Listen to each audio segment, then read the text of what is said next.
सबको लगता है। उबर राइड। रात के लगभग 11:30 बजे का समय था। नशे में धुत 3 लड़के काफी देर से एक ऑटो की तलाश कर रहे थे, लेकिन बारिश की वजह से सड़क पर कोई भी ऑटो नजर नहीं आ रहा था। वो तीनों टैक्सी बुक करने की भी कोशिश करते हैं, लेकिन बारिश की वजह से किसी के भी फोन में नेटवर्क नहीं आ रहा था। तभी अचानक मयंक के फोन में नेटवर्क आया।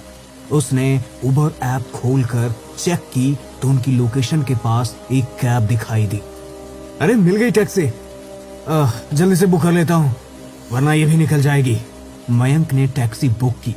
थोड़ी ही देर में टैक्सी उनके सामने आकर रुकी। उन्होंने देखा कि टैक्सी में ड्राइविंग सीट पर एक फीमेल ड्राइवर बैठी है।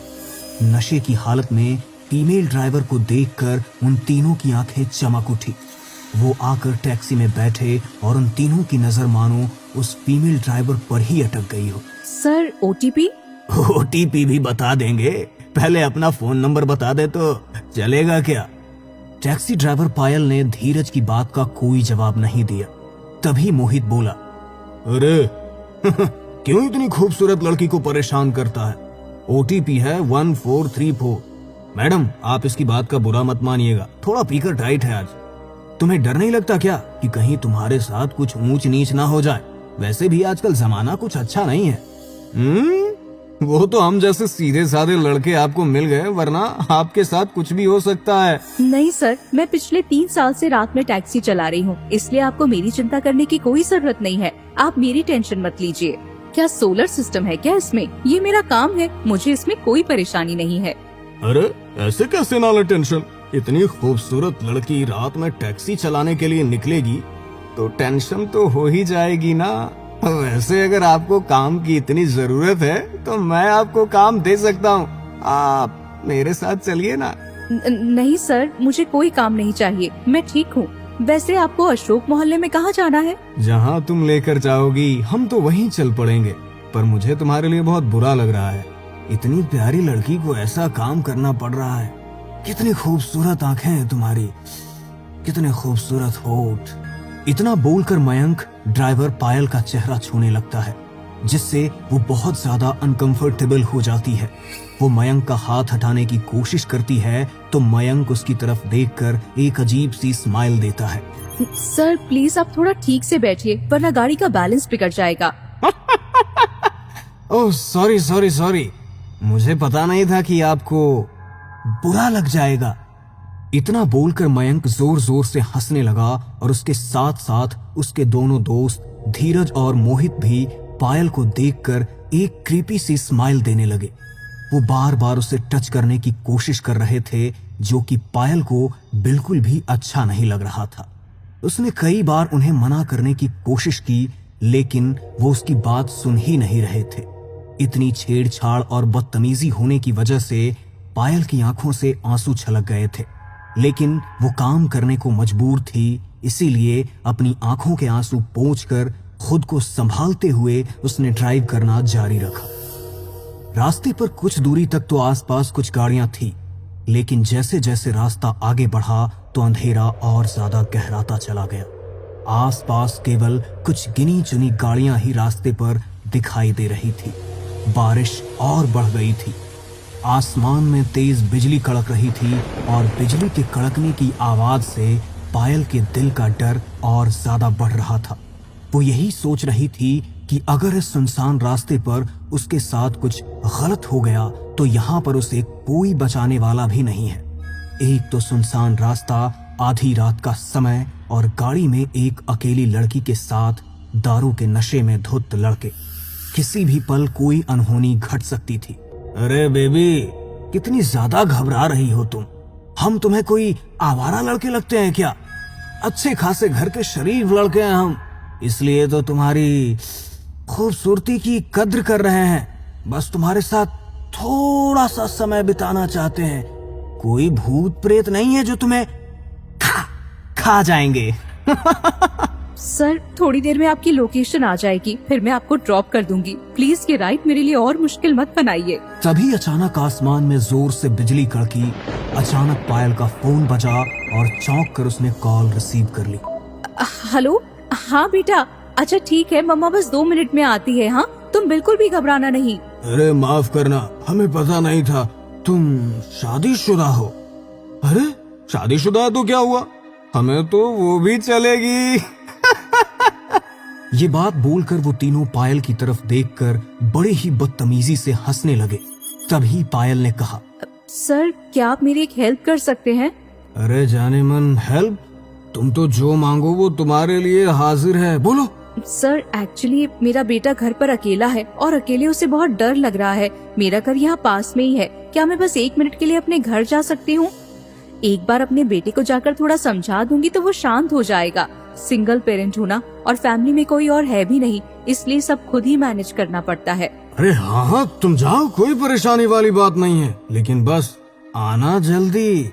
जी सर। पायल ने गाड़ी ड्राइव की और एक घर के सामने जाकर टैक्सी रोक दी। मैं बस अभी 2 मिनट में आ जाऊंगी सर। ठीक है। पायल घर के बाहर टैक्सी रोककर जल्दी से दरवाजे का लॉक खोलकर घर के अंदर गई। तभी टैक्सी के अंदर बैठे मयंक ने कहा, क्या बात है, बिना मेहनत किए ही लड़की के घर का पता चल गया और परिवार में कोई है भी नहीं, घर का दरवाजा भी खुला हुआ है। ऐसा मौका बार बार नहीं मिलता यार। चलो हम भी अंदर चल लेते हैं, ड्राइवर मैडम स्वागत तो करेगी हमारा। हमने इतना कोऑपरेट किया है, थोड़ा कोऑपरेशन तो उसे भी दिखाना पड़ेगा ना। तीनों टैक्सी से उतरकर दरवाजे से घर के अंदर चले गए। पूरे कमरे में घुप अंधेरा था। तीनों को एक दूसरे का चेहरा भी ठीक से नजर नहीं आ रहा था, लेकिन तभी उनके कानों में एक आवाज पड़ी, बेटा मम्मा बस उन 3 लोगों को छोड़कर अभी आपके पास आ जाएगी। अब मम्मा को जाने दो, मम्मा जल्दी आ जाएगी। हाँ ठीक है मम्मा, पर प्लीज देर मत करना। आपको पता है ना, मुझे अकेले डर लगता है। लगता है ऊपर वाले कमरे में होगी, टॉर्च जला, ऊपर चलते हैं। उन्होंने फोन की टॉर्च ऑन की और सीढ़ियों से ऊपर की तरफ बढ़े। रात के पहर सीढ़ियों से चरचर की आने वाली आवाज बड़ी ही भयानक लग रही थी। वो जैसे ही ऊपर पहुंचे तो उन्हें कमरे से पायल के चीखने की आवाज आई। कहीं कुछ हो तो नहीं गया मैडम को? लगता है उस कमरे में है मैडम। तीनों ने कमरे का दरवाजा खोला। अंदर भी गहरा अंधेरा था, इसलिए ठीक से कुछ नजर नहीं आ रहा था। वो तीनों अपने फोन के टॉर्च की रोशनी से पायल को ढूंढ रहे थे। तभी उन्हें एक बच्चे के रोने की आवाज आई। उन्होंने पीछे मुड़कर देखा तो कमरे का दरवाजा बड़ी ही तेज आवाज के साथ खुद ब खुद बंद हो गया और अचानक पायल उनके सामने आकर खड़ी हो गई। उसे अचानक अपने सामने देखकर वो तीनों घबरा गए। सर मैंने बोला था ना, मैं बस 2 मिनट में आ रही हूँ। आपने मेरा इंतजार क्यों नहीं किया? आप मेरे घर में क्यों चले आए? हमने सोचा कहीं तुम्हें हमारी मदद की जरूरत हो तो हम आ गए। वैसे आज रात हम तीनों तुम्हारे घर रुकना चाहते हैं। बाहर कितनी बारिश हो रही है देखो ना, और तुम्हारा बच्चा भी घर पर अकेला है।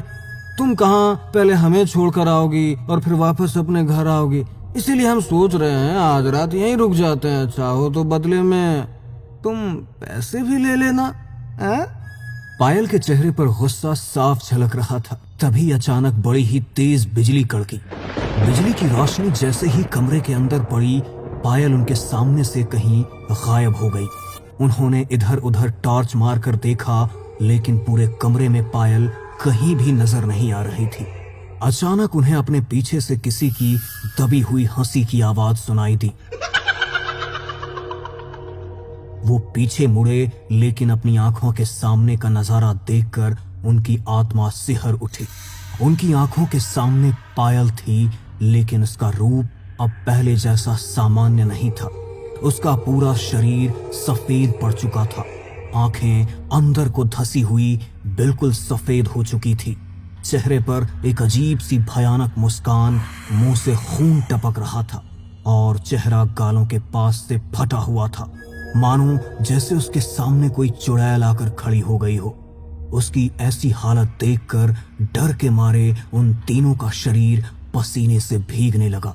उन तीनों का नशा तो जैसे एक ही चुटकी में गायब हो गया और उनका शरीर थर थर कांपने लगा। अरे क्या हुआ? तुम कुछ बोल क्यों नहीं रहे हो? तुम सब मेरे घर में रुकना चाहते हो ना? तो ठीक है, लेकिन शर्त ये है कि अब मैं तुम्हें यहाँ से बाहर नहीं जाने दूंगी। अब से तुम हमेशा मेरे साथ इसी घर के अंदर रहोगे। तुम मेरी बात समझ रहे हो ना मैं क्या कह रही हूँ? देखो, हमें जाने दो, हमें नहीं रुकना यहाँ, हम तुमसे कुछ नहीं चाहते। चलो चलते हैं यहाँ से। इतनी आसानी से कैसे जाने दूं? उसने मयंक और धीरज के पेट में अपने पहने नुकीले नाखूनों को काट दिया और दोनों को पूरी ताकत से हवा में उठाकर दीवार की तरफ फेंक दिया। मोहित डर कर वहां से दरवाजे की तरफ भागा।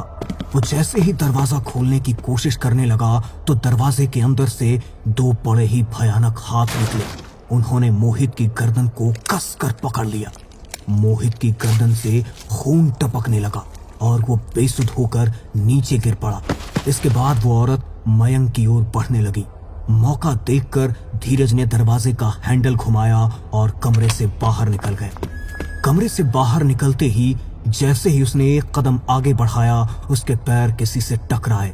धीरज ने नीचे देखा, वहां मोहित की डेड बॉडी पड़ी हुई थी, जिसे देखकर धीरज घबरा जाता है। वो अपने चारों ओर देखता है। ये देखकर वो हैरान रह जाता है कि वो फिर से उसी कमरे में आ गया है और वो टैक्सी ड्राइवर उसके ठीक सामने खड़े हुए गुस्से में उसे ही घूर रही है। ये कैसे हो सकता है? अभी तो मैं इस कमरे से बाहर निकला था, फिर से इसी कमरे में कैसे आ गया? देखो, हम जानते हैं कि हम तुम्हारे साथ गलत करना चाहते थे, लेकिन मैं तुमसे माफी मांगता हूँ। हम आज के बाद फिर कभी किसी लड़की की तरफ आंख उठाकर भी नहीं देखेंगे। प्लीज हमें जाने दो। तुम्हें जाने दूं? लेकिन मैं तुम्हें कैसे जाने दूं? पिछले 2 साल से हर रात ये कैब लेकर मैं सड़कों पर तुम्हारी तलाश में ही तो निकलती हूँ। कब से तुम्हारा इंतजार था कि कब तुम मुझे मिलो और कब मैं तुम तीनों को अपने हाथों से मार कर अपना बदला लूं। अब मुझे इतना अच्छा मौका मिला है तो मैं तुम्हें जाने कैसे दे सकती हूँ? क्या पिछले 2 साल से तुम हमारा इंतजार कर रही हो, लेकिन हम तो तुम्हें जानते भी नहीं हैं। तुम्हारा हमसे भला क्या वास्ता है? देखो, हम तुम्हारे सामने हाथ जोड़ते हैं, प्लीज जाने दो हमें। हाथ पैर तो तुम्हारे सामने मैंने भी जोड़े थे, लेकिन तुमने भी तो मेरी कोई बात नहीं सुनी थी ना। 2 साल पहले तुमने मेरी जिंदगी बर्बाद की थी और उसके बाद मुझे मार कर फेंक दिया। मेरे परिवार को तो मेरा अंतिम संस्कार करने के लिए भी मेरा शरीर नहीं मिला। जैसा तुमने मेरे साथ किया, अब वैसा ही तुम्हारे साथ भी होगा। प्लीज प्लीज ऐसा मत करो। अरे बेबी, अपने हाथ में आए शिकार को हम ऐसे जाने नहीं देते। तुम रोगी हमारे सामने, गिड़गिड़ाओगी, लेकिन इसका कोई फायदा नहीं है। हाँ, क्योंकि आखिर में होगा तो वही जो हम चाहते हैं। अब रोना बंद भी करो, चलो कम ऑन, आ जाओ। अब तक तो तुम्हें सब कुछ अच्छे से याद आ ही गया होगा, अब तुम्हें मारने में और मजा आएगा। उसने अपने हाथ में एक फावड़ा उठाया और एक एक करके तीनों के चेहरे पर दे मारा। उनका पूरा चेहरा खून से लथपथ हो गया। एक के बाद एक उसने उनके ऊपर कई वार किए, जब तक कि उनके शरीर के अंदर की आखिरी सांस खत्म नहीं हो गई। वो उन तीनों को कमरे की खिड़की की तरफ लेकर गई। उनके शरीर के टुकड़े टुकड़े करने के बाद उसने उनके शरीर के टुकड़े खिड़की से नीचे फेंक दिए। घर के नीचे इंतजार कर रहे कुत्ते उनके शरीर के टुकड़ों पर झपट पड़े। उन्होंने उनके शरीर का मांस नोच डाला और कभी किसी को उन तीनों के बारे में फिर कोई खबर नहीं मिली। अगले दिन उन तीनों का अधखाया शरीर सड़कों पर बिखरा मिला, लेकिन कोई नहीं जानता था कि मरने वाले कोई बेकसूर नहीं, बल्कि पिछली रात तो उन्हें उनके गुनाहों की सजा मिली है।